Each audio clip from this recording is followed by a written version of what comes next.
Good evening. Only on Local 12 tonight, actor and comic Tommy Chong says he is linked to the FBI raids today in Newport and Claremont County's Union Township. Chong tells Local 12 federal agents were after thousands of DVD copies of a documentary he recently made.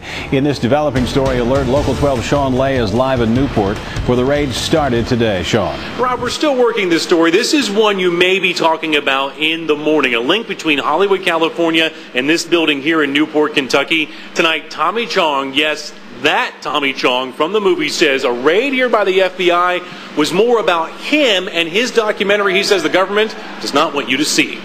I even smoked that tight stick, you know. Tight stick? Yeah, you know, that stuff is tied to a stick, you know. Tight stick. Yeah. That was Tommy Chong 30 years ago in the movie that made him famous, Up in Smoke. Federal agents raided the actor, comedians on... But today, Tommy Chong is 69 years old and selling a different movie called The United States of America versus Tommy Chong, a documentary detailing Chong's 2003 federal prosecution and guilty plea for distributing drug paraphernalia. He was selling hot pipes online. Chong served 9 months in prison. Tonight, Chong is telling Local 12 he's the focus of a local FBI raid of 2 offices that he has links to. And they took, apparently they confiscated something like 10,000 copies of the movie, a.k.a. Tommy Chong. Only Local 12 cameras were on Mount Carmel Tabasco Road this evening watching federal agents raid the offices of 513 Ventures. Agents also taking evidence from the Spectrum Labs offices in Newport. Those companies market detoxification products meant to help someone pass a drug test.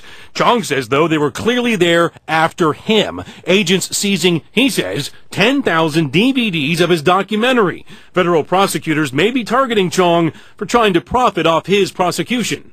Did you promise the government at the time of your sentencing not to profit off the prosecution? Yes, I did. Yes, I did. So do you think you're profiting off the prosecution by selling the documentary? Well, no, not myself. No, I have no participation in the documentary whatsoever. And whatever I would make, it was going to get donated to a charity anyway. So no, I'm not profiting off the story of my First Amendment violation at all. Yeah, it's important to point out the FBI, they're not confirming any of this tonight. In fact, they are not talking, and we have been trying to ask.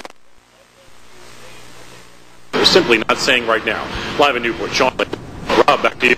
Sean, thanks very much. We apologize for the audio problem. We contacted one of the local people connected to Spectrum Labs and its affiliates, a Delhi man named Chris Swain.